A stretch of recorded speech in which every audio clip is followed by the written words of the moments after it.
Good morning. আজকে 16ই September 2024 আর আমি এখন আছি মুরুগুমা ট্যুরিজম প্রপার্টির ওয়াচ টাওয়ারে। এখান থেকে ভিউটা আপনাদের একবার দেখিয়ে দিই।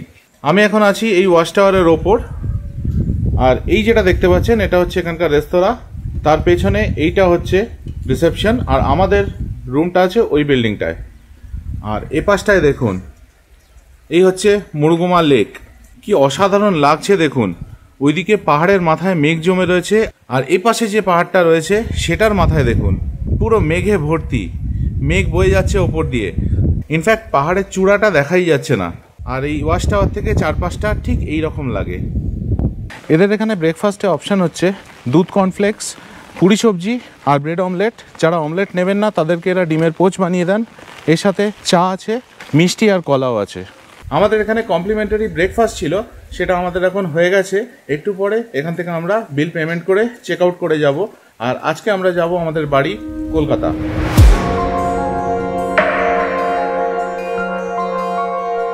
এর আগের ভিডিওগুলোয় আমি দেখিয়েছি কলকাতা থেকে ড্রাইভ করে উড়িষ্যার কেওনঝড়ে আমাদের আসা, এবং কেওনঝড়ের বিভিন্ন জায়গা যেমন খান্দাধার ওয়াটারফল, সানাঘাগড়া ওয়াটারফল, বড়া ঘাগড়া ওয়াটারফল, বড়া ঘাগড়া ড্যাম আর ভীমকুণ্ড আমাদের ঘুরে দেখা।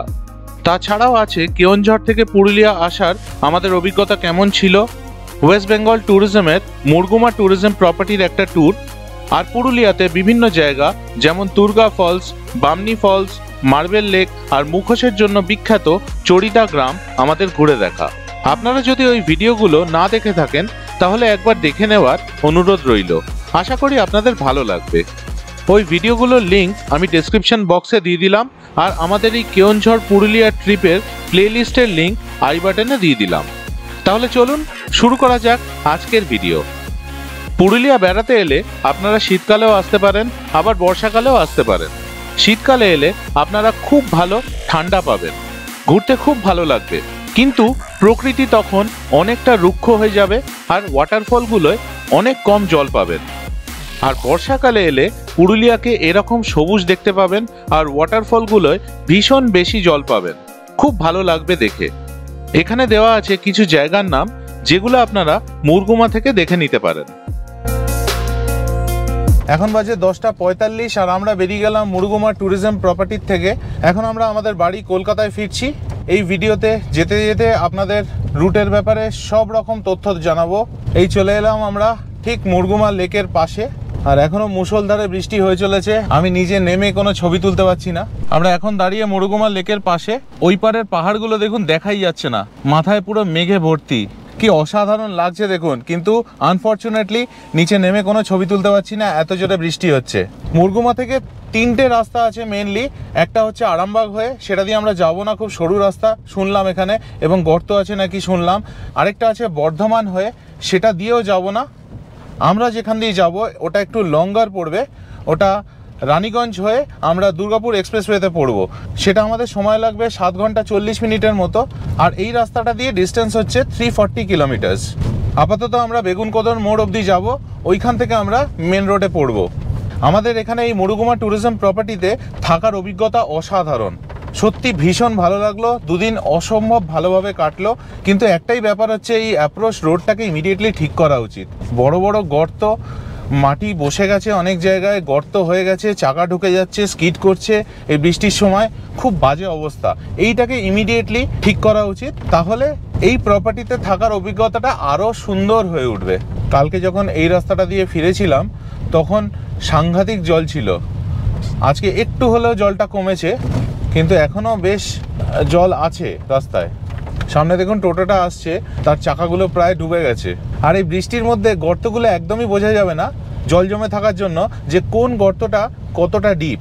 আপনাদের কাছে আমার প্রথমেই একটা রিকোয়েস্ট, যদি এই ভিডিওটা ভালো লাগে প্লিজ আমার YouTube channel travel with tags subscribe করবেন।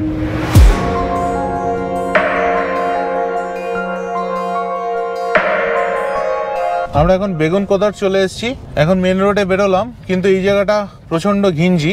আজকে তবু অনেকটা এই জায়গাটা ফাঁকা আছে। যেদিন আমরা এসছিলাম বিকেলে এই জায়গাটা মোস্ট প্রবাবলি মার্কেট বসেছিল, সাংঘাতিক ভিড় ছিল। আজকে অনায়াসেই আমরা এখান দিয়ে বেরিয়ে এলাম, কোনো ঝামেলা হলো না। এবার মেন হাইওয়ে ছেড়ে একটা ছোট রাস্তায় আমরা ঢুকে পড়লাম। প্রথমে ঢুকতে ভয় লাগছিল, তারপর দেখলাম যে না, রাস্তাটা খারাপ না, এটা দিয়ে গিয়ে আরেকটা হাইওয়েতে আমাদের কানেক্ট করাবে। যত এগোচ্ছি রাস্তা আরো সরু হচ্ছে। একসময় মনে হতে লাগলো যে আরো এগিয়ে রাস্তায় কোথাও আটকে যাব না তো। এইবার গ্রামের মধ্যে থেকে আমরা বেরিয়ে এসেছি। এখন রাস্তা সরু হলেও রাস্তার কন্ডিশন ভালো হয়ে গেছে, আর প্রাকৃতিক সৌন্দর্য সত্যি অসাধারণ। আর এই দুদিকে গাছের মধ্যিখান দিয়ে আমরা এগিয়ে চলেছি, কিন্তু একটাই মুশকিল হচ্ছে রাস্তার মাঝে মাঝে অনেক জায়গায় জল জমে রয়েছে। এবার সেই কারণে বুঝতে পারছি না যে ওখানে গর্ত আছে নাকি কতটা ডিপ গর্ত, সত্যি কিছু বুঝতে পারছি না। যেতে যেতে একটা ব্রিজের ওপর দাঁড়ালাম, দেখুন নিচ দিয়ে একটা নদী বয়ে যাচ্ছে, কি অসাধারণ লাগছে। আর জলের তোড়টা একবার নোটিস করুন। এবার ওই পার থেকে আপনাদের দেখাই, আমি কিন্তু পুরো ভিজে যাচ্ছি, মুষলধারে বৃষ্টি পড়ছে। অদ্ভুত অদ্ভুত এই জায়গাটায় জলের তোড়টা দেখুন, চাষের জমিটা দেখুন, আর এই সবুজ কালারটা দেখুন, প্রাণ ভরে যাচ্ছে দেখে সত্যি। আর বাইরেটা এত ঠান্ডা যে এসি চালানোর কিন্তু কোনো দরকার নেই, কিন্তু আমরা বাধ্য হচ্ছি এসি চালাতে, কারণ বাইরে মুষলধারে বৃষ্টি হচ্ছে। ম্যাপে দেখাচ্ছে এই রাস্তাটা দিয়ে আমাদের যেতে হবে, কিন্তু একে তো এই রাস্তার অবস্থা খারাপ, তার উপর আবার এই রাস্তাটা গিয়ে প্ল্যাটফর্মে উঠছে। এখন আমাদের লোকাল লোকজনকে জিজ্ঞেস করেই যেতে হবে। সামনের রাস্তাটা দেখুন, পুরো জলে ডোবা।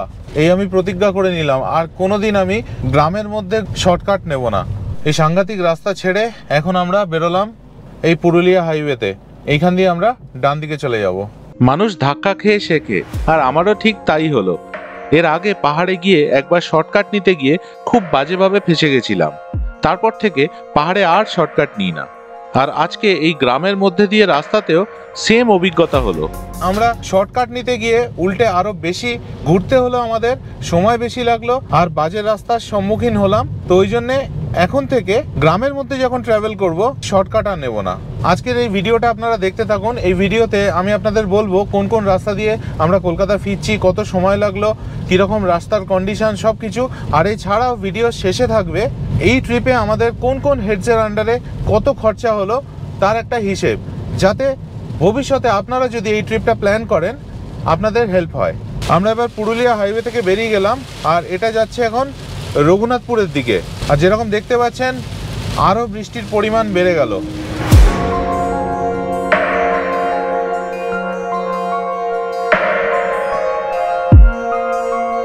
আমরা এখন বরাকরের দিকে যাচ্ছি, আর চারিপাশের রাস্তা অসাধারণ, কিন্তু আনফর্চুনেটলি এত জোরে বৃষ্টি হচ্ছে যে আপনাদের নেমে ছবি তুলে দেখাতে পারছি না। তবে এই বৃষ্টির মধ্যে গাড়ি চালিয়ে ভীষণ এনজয় করছি। আর তাছাড়া আরেকটাও অ্যাডভান্টেজ হচ্ছে রাস্তাঘাটে কিন্তু ভিড় একদমই নেই এই বৃষ্টির জন্য, তো ওই জন্যে আনন্দে চালাতেও পারছি গাড়ি। আমরা এই এখন একটা ব্রিজের সামনে এসে দাঁড়িয়েছি, ঝাপড়া ব্রিজ। ব্রিজটার অবস্থাটা খালি দেখুন। এই ব্রিজগুলো যে কেন ঠিকঠাক করে না রাস্তাগুলো কে জানে, পুরো খানা খন্দে ভর্তি। বাসগুলো যাচ্ছে, ট্রাকগুলো যাচ্ছে, তাদের চাকাই প্রায় হাফ ঢুকে যাচ্ছে। এবার খুব কাছ থেকে আপনাদের এই অ্যাওয়ার্ড উইনিং রাস্তাটা দেখিয়ে দিই। কি সুন্দর রাস্তা দেখুন, এক একটা গর্ত প্রায় এক একটা ছোট পুকুর। বাইরে বৃষ্টিটা না পড়লে এই গর্তগুলোর ধারে বসেই তার মধ্যে থেকে মাছ ধরা যেত।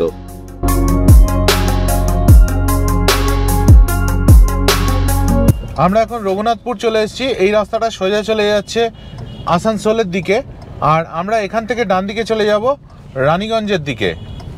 এই আমরা ঘুরে ঢুকে গেলাম রানীগঞ্জের দিকে রাস্তাটায়। আমরা এখন স্টেট হাইওয়ে 8 দিয়ে যাচ্ছি, 8 নম্বর রাজ্য সড়ক দিয়ে যাচ্ছি। রাস্তার অবস্থা খুবই ভালো, আর একটাই ব্যাপার হচ্ছে যে যতটা এগোচ্ছি তত বৃষ্টি আরও জোরে হচ্ছে।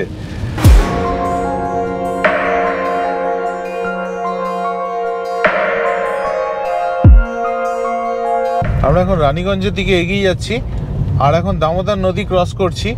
এই ব্রিজটা দিয়ে যেতে খানিকটা ফারাক্কার ফিলিং আসছে, যেরকম ফারাক্কায় থাকে বাঁদিকে লক গেটসগুলো থাকে এবং বাঁদিকে ট্রেন লাইন থাকে, এটাতেও বাঁদিকে ট্রেন লাইন রয়েছে, সুন্দর লাগছে। সামনে দেখতে পাচ্ছেন ন্যাশনাল হাইওয়ে 2, মানে যেটা হচ্ছে দিল্লি রোড।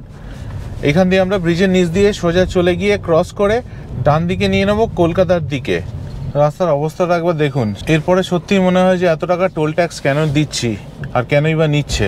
ট্যাক্সও আমরাই দেবো, টাকাও আমরাই খরচা করব, তারপরেও এইরকম রাস্তা দিয়ে গিয়ে আমাদেরই ওয়্যার অ্যান্ড টিয়ার হবে গাড়িতে, আর আমাদেরই গাড়ি সারাতে হবে। অবশেষে অনেক যুদ্ধ করার পর আমরা ন্যাশনাল হাইওয়েতে উঠে পড়লাম। এখন তেল চকচকে রাস্তা, কিন্তু হাইওয়ের সার্ভিস লেনগুলো এবং এন্ট্রি এক্সিটগুলো যা অবস্থা করে রেখেছে সত্যি বিরক্তিকর কন্ডিশনে রয়েছে। গাড়ির নিচে লেগে যাচ্ছে এত বড় বড় গর্ত। আরে একটু বালি ফেলতে, একটু পাথর ফেলতে কি যায় আসে? এত টাকা তো টোল উঠছে, দিনের পর দিন এত টাকা করে টোল নিচ্ছে। সার্ভিস লেনগুলো রিপেয়ার করতে কি অসুবিধা হয় আমি সত্যি মাথায় ঢোকে না আমার।